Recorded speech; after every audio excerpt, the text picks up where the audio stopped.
Oi, gente, bem-vindos de novo ao Nova Talk. Hoje trouxemos aqui eu e o Salvador, vamos conversar com o Paulo Gustavo, jornalista pouco especializado em televisão e cinema, que ele já falou aqui uma vez sobre os lançamentos de séries interessantes para a TV. Hoje ele vai falar sobre lançamentos de cinema. Não, da última vez ele humilhou, porque ele falou ao vivo. não tem ensaio. Essa ao vivo foi uma vez antes, que ele ficou meia hora aqui falando um monte de coisas ao vivo e a gente só assim. Eu não entendo, aqui sabe, tem muita coisa na cabeça, né?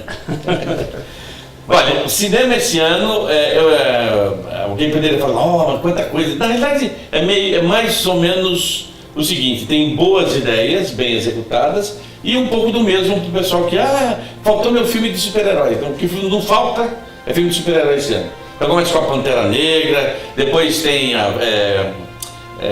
Os Vingadores Guerra Infinita, parte 1. Né? Depois tem Venom, que é sobre o vilão do Homem-Aranha. Tem um desenho animado, a primeira vez desenho animado do Homem-Aranha no cinema no final do ano. Olha. Tem a Vespa e o Homem-Formiga. A Marvel tem muito mais coisa no cinema, né? Acho que é para compensar o que não consegue fazer direito na televisão, que a DC deita e rola, né? E no final do ano a DC vai lançar o Aquaman, que pelo menos o diretor é muito bom, que é o James Wan, que eu adoro os filmes que ele faz de terror, o cara é excepcional. E foi ele que criou o primeiro Jogos Mortais, né? Agora, você falou, vamos falar um pouquinho desse aspecto de heróis. Você falou que a Marvel acerta no cinema e a DC acerta na televisão. Por que isso está acontecendo, Paulo Gustavo? Olha, eu já discuti muito, assim, eu acho que é mais em função da estrutura. Depois que a Marvel foi comprada pela Disney, a Disney tem um esquema é um rolo compressor, né? É assim, você não bota filme da Disney no ar com certeza de que pelo menos vai pagar o custo. Às vezes não dá certo. Às vezes eu lembro do John Carter, que pra mim é um pulo, eu adoro John maravilhoso. Carter. Mas eu sempre falo em convenção e quando bate papo sobre John Carter, foi o maior erro de marketing. Não assistir ao filme para poder lançar. E quando eu falo não assistir, assim, ninguém dos executivos assistiu o filme. Faz o... deixa eu ver. Os caras entendem. Eles fizeram desenho animado da Pixar, é sinal que... Não, nem todo diretor de desenho animado acerta. Né? E foi o problema. Porque as referências de John Carter são tão grandes de Guerra nas Estrelas, que por sua vez são de John Carter lá atrás, que o pessoal falou assim, por que eu vou assistir isso? Aí já vi Guerra nas Estrelas, né? Mal sabia eles que segue gelado. Começa com o John Carter. Eu lembro que eu falei assim, se tivesse uma campanha do tipo assim, se você gosta de Space Opera, se você gosta de Guerra nas Estrelas, veja onde tudo começou, pronto. Você já informa pro cara que vai pagar $12 de ingresso, você vai ver uma coisa que foi a origem do Guerra nas Estrelas. Mas não fizeram isso, ninguém me ouviu. Mas o que é muito legal, eu gosto de John Carter. Foi maravilhoso. E era para ter sido uma franquia que Exatamente, afundou ali. totalmente. Porque os livros são muito bons. O primeiro livro, que é mais ou menos o filme, que é John Carter e a Princesa de Marte. Bom, para quem não sabe, esse livro foi escrito pelo Edgar Rice Burroughs, que é simplesmente o cara que criou o Tarzan. Né? E ele cria uma história de ficção e fantasia maravilhosa, botando um cowboy em Marte, derrotando um exército de várias criaturas estranhas e tal. Filme muito bom. Imagina que o George Lucas teve inspiração nisso. Não, ele fala que ele gostava de Flash Gordon, que por sua vez, bom. Pois é. Então, mas o que está acontecendo? Os filmes de super-herói hoje, a Marvel resolveu fazer os filmes mais light, mais irônicos. Se você pegar o primeiro Thor, que foi feito para Paramount, e pega o Thor Ragnarok, você fala assim, não, esse personagem, não, isso aqui não tem nada a ver. E não tem nada a ver, porque o tom é diferente. O jeito de fazer, ele está mais engraçado, ele parece mais o Homem-Aranha dos quadrinhos do que o Thor dos gibis. Que por sinal, o Thor dos gibis hoje é uma mulher, gostosa, é uma mulher. Não pode falar mais isso, né? Não, pega mal pra pegar mal. Principalmente quando é personagem de... Principalmente quando é verdade. E aí o que acontece? A DC, por sua vez, porque tem vários personagens que podem se transformar em personagens simples para televisão, começaram a ganhar uma ascendência muito grande por causa de Smallville. Smallville falava de um adolescente que tinha problemas de relacionamento e tal, mas você é adolescente, é o Clark Kent vai virar um super-homem. Os problemas dele era, nossa, de repente estou enxergando através da roupa das meninas, olho de raio-x, super força, né, vilões estranhos. E tudo do ponto de vista de uma comunidade de subúrbio americano, né, de cidadezinha e tal. Isso fez a plataforma, né, para criar outros personagens, buscar outros heróis que tinham mais ou menos esse perfil. Um pouco mais violentos de um canto, por exemplo, o Arrow, né, que é o Arqueiro Verde, ele é muito violento. Assim, as 2, 3 primeiras temporadas, ele é um justiceiro. Ele volta para a cidade dele para matar aqueles caras de uma lista que ele tem que o pai deu para ele antes de morrer, né?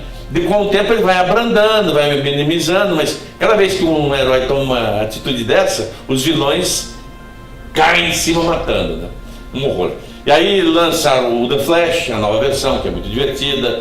Veio a Supergirl, que na história da televisão é muito estranho, é muito inovador, porque ele começou na CBS, fez sucesso na CBS, mas a CBS com, não sei, a gente tem muito polícia, ele tirou da CBS e voltou para o CW, que é o canal onde tem o Arrow e tal. Criaram uma nova série, que é o Legends of Tomorrow, onde reuniu outros personagens menores de segundo escalão da DC, e é isso que acabou fazendo, dando força para os personagens. E tem Gotham ainda, né? E Gotham também, que passa na Fox. E tem a nova série que entrou na Netflix, que eu assisti o primeiro episódio, que é o Raio Negro.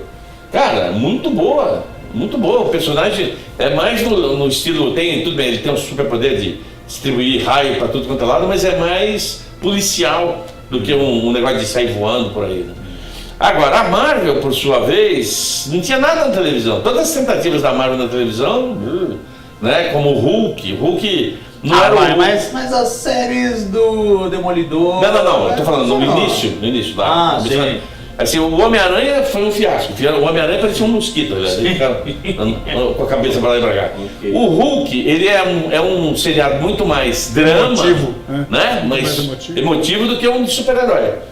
Quando começou esse lance de você criar franquias de super-heróis urbanos, que é o que aconteceu na Netflix, por exemplo, eu só comecei a gostar do Demolidor quando eu assisti o segundo episódio, os 5 minutos finais. Quando você fala assim, caramba, esse é o Demolidor dos quadrinhos, né?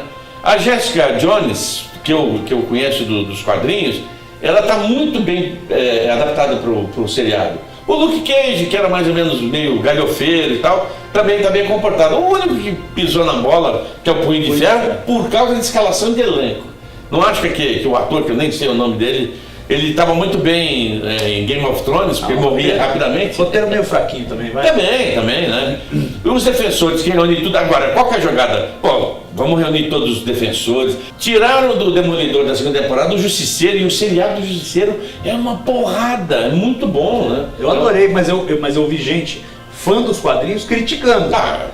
Porque aí, acho que você podia comentar um pouquinho isso, tem um aspecto de adaptação, né? Quer dizer, não vai ser uma coisa 100% em cima dos quadrinhos. Você já imaginou? Porque você tem que adaptar para outro meio, né? Na hora que você vai assistir os X-Men, né, o primeiro filme lá do Bryan Singer, e você vê o Hugh Jackman com 2 metros de altura usando um colando shortinho amarelo. Desculpa, não dá. Não vai rolar.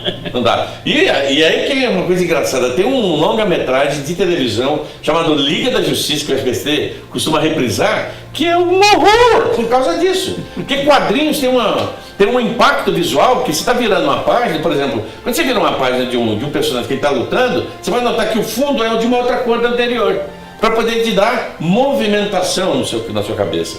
No vídeo, no cinema, você tem que criar um outro tipo de apelo. Você não vai colocar aquelas gostosonas com aquele semi-sutiã, ninguém vai levar a sério.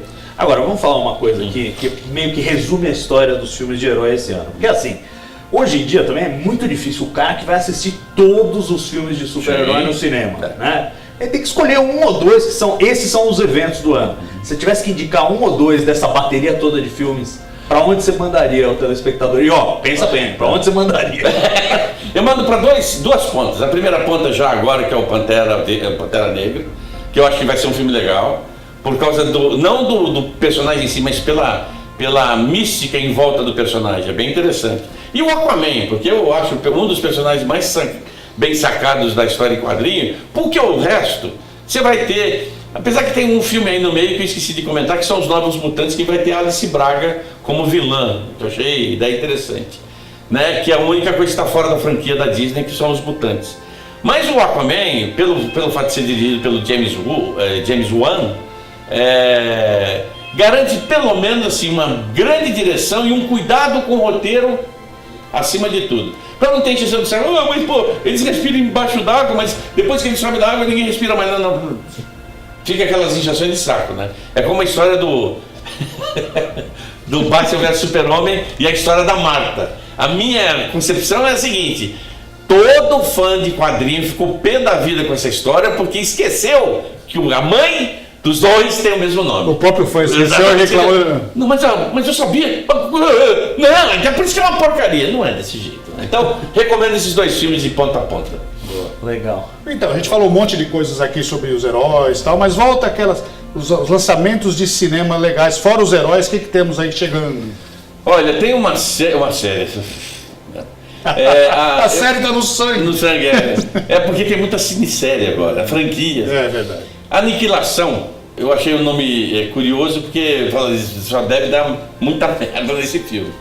A Natalie Portman estrela esse filme. E é interessante porque é muito raro você ver grandes atrizes fazendo filmes de ficção, assim, que em outros filmes seria ficção B, né?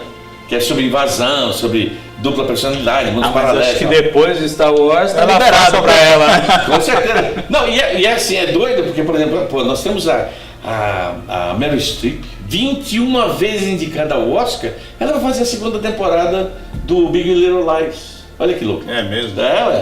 Bom, esse é um filme em que eles estão investigando um lugar onde as pessoas simplesmente não se comunicam com mais ninguém. Eles chegam lá, tem uma barreira energética que eles entram e descobrem que as pessoas estão morrendo porque elas estão virando vegetais. Isso... E aí, Mas vegetais estão virando plantas. Plantas, exatamente. Isso me lembra Perdidos no Espaço, lá o Dr. Smith virando um pé de aipo. Que horror! Eu pensei que fosse o primeiro como é que é a Cidade das Plantas lá? Fica aquele escaramujo enorme, né? Aquilo é legal, aquilo é sério. O Dr. Smith virando uma... O Homem Cenoura e o Homem Cenoura. Aquilo era muito ridículo. Bom, essa ficção vai estrear ainda esse primeiro semestre. Eu acho que deve ter tudo a ver, porque assim, o que fazer quando você descobre um negócio desses? Você volta para explicar ou fica lá porque tem medo de contaminar o resto do mundo, né? Eu gosto muito disso. Ficção científica tem essas nuances estranhas. Você começa a assistir um filme, por exemplo, A Chegada, né? Quando termina o filme, você diz, puta, que ideia legal, cara, eu não pensei que fosse isso, né? Porque uma ficção científica você acaba contando outras coisas, graças ao Sr. Gene Roddenberry, né? Você consegue colocar as coisas do nosso dia a dia num filme pensando que é ficção científica. Na verdade, né? É a nossa realidade, né? Tudo aquilo que não inventaram, já estão inventando. Eu acho que é isso, né? Se tecnologicamente eles estão inventando coisas na ficção e de vez em quando pinta aqui, dramaticamente, ficção é pura realidade, né? É verdade. Agora, pessoas que viram plantas... É só uma premissa que te agrada. Para ficção científica tudo possível. Por exemplo... que nem Invasores de Corpos, lembra? Exatamente. Eram umas vagens, né? Pô, mas era muito... As três versões desse filme são muito boas. Mas é filme B mesmo. Tem a verve de filme B. E os valores de produção vão ser de filme B? Não, muito pelo contrário. A Natalie Portman não sai de casa sem... Tá com 15 milhões no banco, pô. Para com isso. Ainda mais porque ela é oscarizada, né? Então o Oscar tá com tudo. Então é um tema B com qualidade de Exatamente. filme. Que é o caso, por exemplo, de Jurassic Park, né? Mas foi Spielberg. Não, tudo bem, mas assim, uma temática B para uma superprodução. Se o cara sabe trabalhar legal, você esquece o B. Em outros tempos podia ser um filme do Ray Harryhausen. Exatamente, né? Com certeza. E é o caso do novo filme, né? Agora finalmente tem uma franquia que vai ter uma sequência lógica, né? Que é o Jurassic World Reino Ameaçado, né? Que depois que deu aquela zorra toda, que aliás eu achei o filme muito divertido, né? Mesmo os caras criticando que a atriz principal usava salto alto no meio da selva. Que é parte da graça, na verdade. É uma piada. Né? Mas tudo bem. A ilha onde aconteceu tudo, ela está totalmente abandonada, né? Só que acontece um fenômeno natural que são vulcões, e o que você vai fazer com aquele bando de animal que já foi extinto? Não é doido? Ah, não, deixa eles morrerem. Não, por quê? Nós recriamos eles agora Pra deixar morrer, né? E essa é a história. Eu acho que vai ser um filme muito divertido. E que tem a produção do seu Steven Spielberg, isso já garante bastante. Que é outra coisa. Spielberg também não está fazendo só isso, né? Ah, não tem o Player Number One? Né? Exatamente, jogador número 1. Eu li o livro, né? Porque eu tinha assistido o trailer, achei, né, estranho e tal, muito zoneado, né? Mas eu entendi tudo depois que você lê o livro. Assim, num mundo distópico do futuro, adoro essas coisas, distopias. Distopias parece um monte de pia com problema de entupimento. Distopias. Então, nesse futuro, a humanidade vive assim, mal e porcamente como é que é o nome daquele? Em trailers amontoados, né? O lance deles é você viver mais dentro da realidade virtual, chamado Oasis, que você estuda, você vive, você faz o Diabo 4, né? Tem que ter créditos para isso, né? E a história de um garoto que é apaixonado pela vida do cara que criou o Oasis. O cara morre e deixa a seguinte missão: olha, gente, eu coloquei alguns easter eggs no meu mundo virtual. Quem conseguir descobrir os 3 ganha simplesmente 250 bilhões de dólares, que é a minha fortuna, e você pode fazer o que quiser. Óbvio que tem um pessoal do mal, tem um pessoal do bem, e esse garoto, que é o jogador número 1, é engraçado porque as coisas que o criador do Oasis gosta, é tudo aquilo que a gente já curtiu. Então, por exemplo, quando ele está para descobrir um dos easter eggs, não é spoiler, tá? Ele tem que interpretar uma cena de um filme, de 2 filmes que o criador adorava. Filme dos anos 80. Então, assim, quando você lê aquilo, você fala assim, mas como é que os caras vão fazer isso? Bom, tudo bem, você compra direito autoral e tal. Mas o final, que é assim, uma hecatombe de citação de cultura pop. Que legal. É doido. E eu pensei que não, vai ter tudo isso no filme. Deixa eu adivinhar, de volta para o futuro. Entre outras coisas. Tem um desenho animado que é muito subestimado, que é um desenho muito legal, que é o Gigante de Ferro, né? Sim. Tá lá o raio do personagem. Então, tem um monte de coisa de cultura pop muito legal. E que cara que inventou a cultura pop, que é o Steven Spielberg, fazendo um filme desse? Né? Deve ter até um tubarão lá andando pra lá e pra cá. Ele pode usar os próprios filmes, aí fica mais barato. Mesmo os que eles não mencionam, isso vai servir de brincadeira para nós ficarmos procurando referências o tempo todo. E o legal, assim, no livro, tudo está escrito, todas as referências estão lá. Isso lembra tal filme, isso aí é aquela série. A única coisa que eu achei triste é que o tradutor, infelizmente, não. Eu acho que no computador ele não tinha aquele negócio que os caras usam, Google, para pegar nomes, por exemplo, isso eu até anotei. A menina o personagem principal é apaixonado, ela tem um avatar que ele cita assim, ela parece muito um personagem de Road Warrior. E aparece traduzido como Road Warrior. Que cacete é isso? É lógico. Se você for pesquisar Road Warrior, é o nome original do Mad Max 2. Aqui no Brasil é Mad Max 2, né?